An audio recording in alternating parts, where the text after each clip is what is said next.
Thank you very much. We have had good discussions. I will stick to the case of Uttar Pradesh because I think I'm presenting the impact on children due to various disasters in Uttar Pradesh and the measures that the UP government has taken and if there are any recommendation. So कल जैसे हमने बात किया था कल नहीं जब इसके पहले जब मैंने आपको impact of children impact of disasters of children की हम बात कर रहे थे तो हमने बहुत सारा डेटा देखा था और जैसे ग्लोबली जिस तरह का ट्रेंड है इंक्रीजिंग डिजास्टर्स का और increasing impact on the populations तो उसी तरह का trend we see in the impact the trend on the impact of disasters on young children is also upward only. So it's increasing.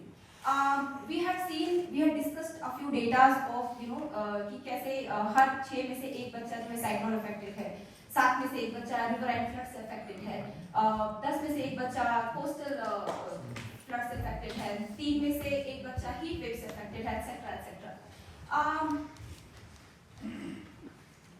The impact of disasters on children in UP is also on the same pattern.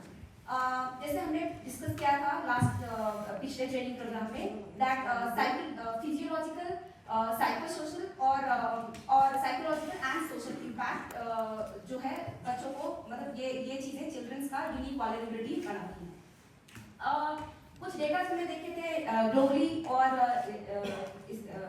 हमारे देश का भी कि कैसे जो है around 24.1 million children have been impacted by flood, cyclone, heat wave and other emergencies and 6 million children from 310 district in 22 states were affected by the monsoon floods only in the year of 2022. Now coming back to the case of UP. Please scroll down वो सब छोड़िए हमारी PPT का नीचे आइए UP की case. UP का जो पॉपुलेशन है वो अराउंड 200 मिलियन है जो पिछला सेंसस हमारा 2011 में उसके हिसाब से। आप सबको पता है कि पॉपुलेशन वाइज बहुत सबसे हाईएस्ट रैंकिंग है स्टेट ऑफ उत्तर प्रदेश का। बच्चों की बात करें तो 85.3 मिलियन बच्चे रहते हैं उत्तर प्रदेश में और आयरनी ये है कि 700 बच्चे 5 साल के अंदर के they die every day in the state of UP. So also malnutrition और different जो child mortality का जो rate है उसमें भी यूपी का बहुत ही sad contribution है। सेक्स रेशियो की बात करें अगर तो और it has deteriorated only in the UP and the number of children forced into work has workforce has increased and एक और बात है that it is UP is also home to the largest population of socially excluded communities, marginalized communities. अभी why I am showing this because जैसे हमें आपको याद हो जब मैंने सेशन लिया था तो हम डिस्कस कर रहे थे कि डिजास्टर्स के टाइम पे इमरजेंसीज के टाइम पे वही चीजें हाईलाइट होती हैं, वही आयरनीज हाईलाइट होती हैं जो पीस टाइम में नॉर्मल टाइम में ऑलरेडी सोसाइटी में एग्जिस्ट करती रहती हैं। तो अगर नॉर्मल टाइम में बच्चों का ये स्टेटस है उनके सोशल डेवलपमेंट का, उनके साइकोलॉजिकल डेवलपमेंट का, फिजियोलॉजिकल डेवलपमेंट का, हेल्थ का, एजुकेशन का ये लेवल है अगर तो you can imagine what data can you expect from Uttar Pradesh in case of emergency, है ना। Next please. सो जैसे हमने बात किया था health, education, water and sanitation, social protection, ये जो चारों सेक्टर्स हैं ये बच्चों के केस में सबसे ज्यादा हम देखते हैं कि डिजास्टर्स में इम्पैक्ट होते हैं। तो the same goes for the case of UP. Next please. UP में मैं कुछ चीजें हाईलाइट करूंगी जिनका सबसे ज्यादा असर होता है बच्चों की वेलबींग पे। तो 22 नोटिफाइड डिजास्टर्स हैं यूपी में जिसमें से कि 11 जो है वो स्टेट गवर्नमेंट की जो खुद की एक लिबर्टी होती है कि they can declare their own disasters. So there are 11 disasters that have been declared by the state government. That includes drowning as well. That includes snake bite and bull attacks, etc. Drowning का इसलिए है because Uttar Pradesh में drowning से related जो death है वो उनका आप डेटा देखेंगे तो बहुत सरप्राइजिंग है। समझ पता नहीं चलता है, लेकिन ड्राउनिंग रिलेटेड डेथ यूपी में बहुत ज़्यादा है। फ्लड्स का तो आपको पता ही है, UP is one of the highly chronically flood prone state of our country. Flood से अगर हम बात करें तो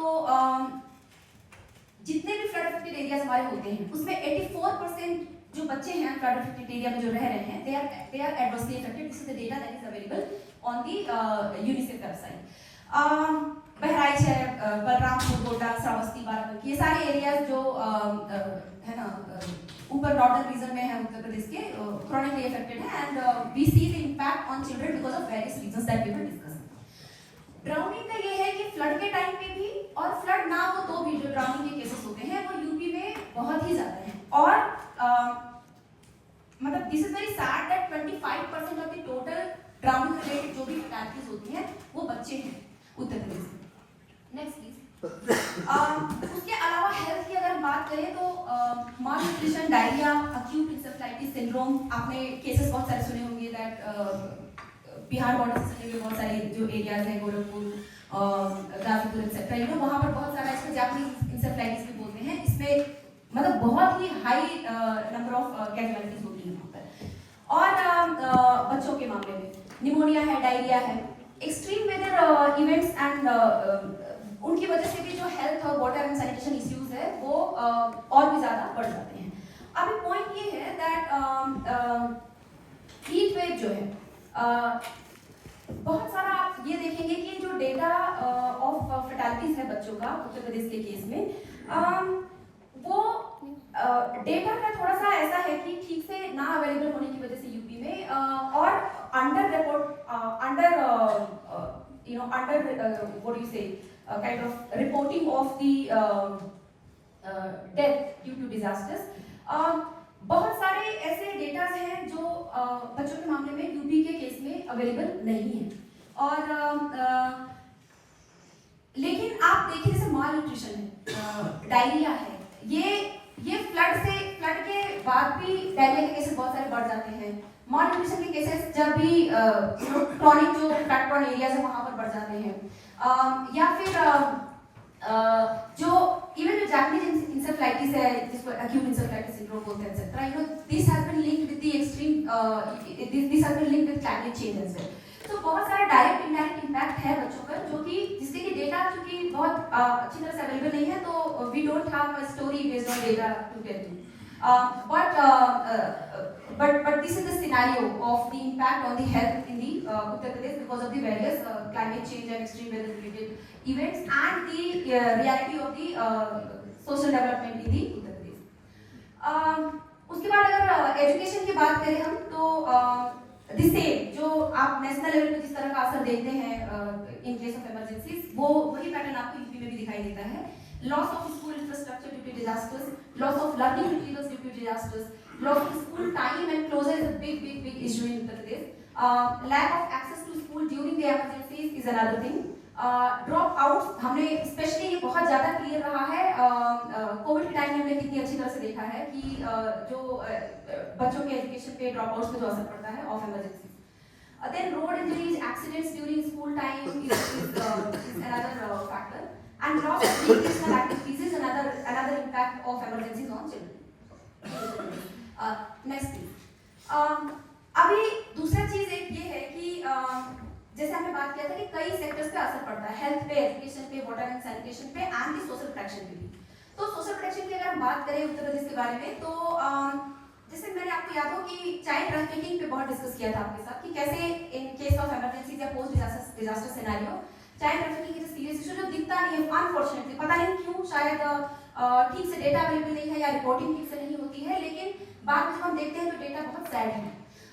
तो उत्तर प्रदेश का क्या है कि जो गोरखपुर वाला एरिया है, अगर आप जो ह्यूमन ट्रैफिकिंग का एक मैप अगर आप देखेंगे तो उसमें ये जो गोरखपुर है वो एक सेंसिटिव पॉइंट है, ट्रांजिट पॉइंट है चाइल्ड ट्रैफिकिंग का। और अगर आप गौर करें तो गोरखपुर एक ऐसा एरिया है और इसके आसपास के एरिया जो ऊपर का नॉर्दर्न पार्ट है नेपाल का, या पश्चिम में जो चंपारण वगैरह यू नो बिहार के एरियाज हैं या कुशीनगर वगैरह हैं, ये बहुत ही क्रॉनिकली फ्लड प्रोन एरियाज हैं।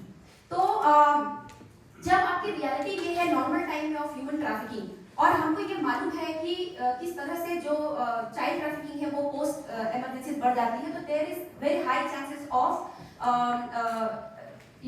very strong ground of kind of believing that the kind of impact it might have on the children in Uttar Pradesh. उसके अलावा डिस्प्लेसमेंट का डेटा हमने आपको पिछले ट्रेनिंग के टाइम पे दिखाया था कि कैसे क्लाइमेट चेंज की वजह से बच्चों की डिस्प्लेसमेंट में असर हुआ है. The same pattern is there in Uttar Pradesh as well. Child labour का इशू जैसे मैं आपको पहले बताया कि रियलिटी ऐसी है ना यूपी की. तो child labour could be another issue. Child marriage is another issue. I have seen my self specially during Covid time कि कैसे बच्चों की जल्दी जल्दी शादियां कर दी गई स्कूल से छुड़ा करके, specially girl children. Apart from that अगर क्राइम की बात करें तो जितने भी क्राइम अगेंस्ट चिल्ड्रन होते हैं हमारे देश में उसमें से 11% ऑफ सारे केसेस वो उत्तर प्रदेश से रिपोर्ट होते हैं. Next please. कुछ इनिशिएटिव्स जो यूपी गवर्नमेंट ने लिए हैं of to kind of safeguard the interest of children during emergencies. एक है कि स्कूल डिजास्टर मैनेजमेंट प्लान को एनकरेज किया जा रहा है सभी स्कूल्स में, जैसे सर भी बता रहे थे. और उसके अलावा मुख्यमंत्री स्कूल सेफ्टी प्रोग्राम इन्होंने रन किया, 2 बैचेस में रन किया. 2019 से स्टार्ट किया था, थोड़ा कोविड के टाइम पे पॉज हुआ था, बट अभी 2024 में लास्ट ईयर में रैप अप किया है. तो they have trained a large number of children and teachers as well. उनको डिजास्टर प्रिपेयर्डनेस और बेसिस ऑफ डीआरआर पे 3750 स्कूल्स में उन्होंने ये प्रोग्राम किया है. Inclusion of disaster preparedness in school syllabus is one good initiative that was taken during the tenure of Lieutenant General Sahi, who is the vice chairman of UPSDMA, and now General Debris has continued the same. Class 1 से first standard से 12th तक उन्होंने छोटे छोटे segment उनके syllabus में डाला है ऑन डिजास्टर प्रिपेयर्डनेस.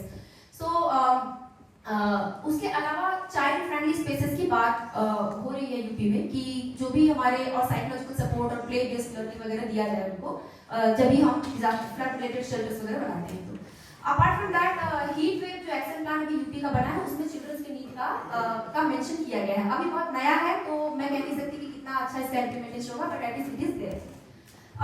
रिकमेंडेशंस की अगर मैं बात करूं तो सबसे पहले मैं यही बोलूंगी that data is a problem जो मैंने देखा अभी इस वर्कशॉप के लिए भी व्हेन आई वाज प्रिपेयरिंग.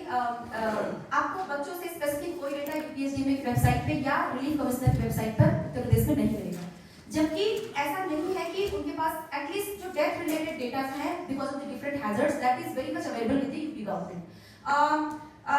ये यहाँ तक कि उन्होंने इतना अच्छा बनाया है कि हर डिस्ट्रिक्ट वाइज की जो डिफरेंट हैजर्ड्स है, जो all the 22 notified disasters that Uttar Pradesh has, उनके हर हैजर्ड के हिसाब से, हर डिजास्टर के हिसाब से क्या नंबर ऑफ कैजुअलिटीज है, ये डेटा उनके पास है. तो ये कोई बहुत बड़ी बात नहीं थी कि आप अंडर द 18 इयर्स उसमें से आप डेटा फिल्टर कर लेते, तो उससे आपको बहुत क्लियरली पता चल जाता है कि बच्चों पर किस तरह के डिजास्टर सबसे ज्यादा असर कर रहे हैं और क्या फैक्चुअल रियलिटी है. But unfortunately that data lacks. मैंने कोशिश की थी कि यूपी में I called Santosh sir also in last 1 week कि अगर कहीं ऐसा तो नहीं कि मेरे से कोई मिस्टेक हो रही है और ऐसा हो कि डेटा है और मुझे दिखाई नहीं दे रहा है. तो he also confirm the same thing and मुझे बोला नवीन सर से बात करो. I spoke to him and he also confirm the same thing that this is a big issue that state. पहली बात कि अगर हमारे पास मॉनिटरिंग और इवैल्यूएशन आप करेंगे कैसे to ensure continuous improvement and responsiveness to the evolving needs of children during needs if you do not have the state specific and hazard specific data management related to the impact of children in a particular state or region. तो वो होने से देखिए data का जब हमने पिछली बार session लिया था इतना सारा टाइम मैंने आपको किया था कि how data as a story is a very effective way of convincing and communicating the reality. तो वो मुझे लगता है कि उस पर अगर हम कोई रिकमेंडेशन ऐसा दे पाए और इस तरह का कोई प्रावधान कर पाए दैट वो डेटा मिले, क्योंकि जैसे मैंने कहा कि बहुत रॉकेट साइंस नहीं है, ऑलरेडी काफी सारा डेटा है उनके पास, उसमें से बस फिल्टर करना है. बहुत ज्यादा वक्त नहीं लगेगा अगर एनआईडीएम भी पुश करे. और अपार्ट फ्रॉम दैट एक ये था कि चाइल्ड लेबर का जैसे मैंने आपको बताया कि इशू है बिकॉज बहुत सारा मार्जिनलाइज्ड पॉपुलेशन और different kind of social vulnerability जैसे कि पॉवर्टी है या माल न्यूट्रिशन और because of different reasons child labour का इशू है यूपी में. तो अगर कुछ ऐसा करें कि जो फ्लड प्लॉट एरियाज है जहाँ से कि ये डेटा ज्यादा निकल करके आते हैं, अगर उनको हम जो सोशल प्रोटेक्शन स्कीम्स उससे ऐड कर दें जो अंडर प्रिविलेज्ड चिल्ड्रन. ओके, सो जैसे कन्या सुमंगला योजना that would be good. Then there is another issue that I have seen in UP and आप भी कभी अगर फ्लड प्रोन एरियाज में जाएंगे तो देखेंगे कि स्कूल्स क्लोज हो जाते हैं बहुत सारे रीजंस में, इसलिए बिकॉज वो एलिवेटेड ग्राउंड नहीं है, वो खुद भी फ्लडेड हो जाते हैं। तो बहुत सारा काम इंडियन गवर्नमेंट का चल रहा है on safeguarding the critical infrastructures and school is one of them. तो अगर हम ऐसा कुछ कर सके कि जो भी स्कूल्स हैं उनको थोड़ा प्रायोरिटी बेसिस पे मिशन मोड पे अगर उनको हम ग्राउंड को एलिवेट कर सकें। And then yeah, I would say that community engagement is very important and जैसे और दूसरी बात ये है कि disaster risk governance is very important. And when we talk about governance, government is just one small part of the governance. Apart from that, civil society, media, judiciary, there are so many people, politicians, etc. तो सिर्फ government के ऊपर depend करना या government को pin point करना, उनको ही answerable करना is not the new way of modern India, because we live in an era जहाँ हम बात करते हैं गवर्नेंस की। that apart from that एक मैं फटाक से बोलूँगी that एक चीज अभी कम्युनिटी बेस्ड डिजास्टर रिडक्शन की बात इसलिए इतनी ज्यादा हो रही है because we have realized that only depending on government, the interventions from government side is not going to cater to the needs of such a large population. We need to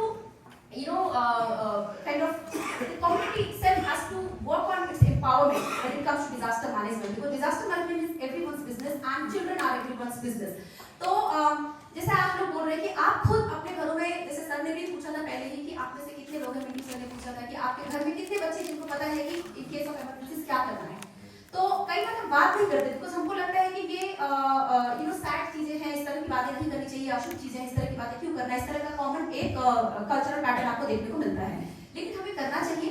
और community based disaster production और disaster risk governance को समझना इसलिए भी जरूरी है ताकि हम ब्लेम गेम ना करें, बल्कि एक साथ हम समझें कि हम सब की जिम्मेदारी है इन building disaster risk. Thank you very much.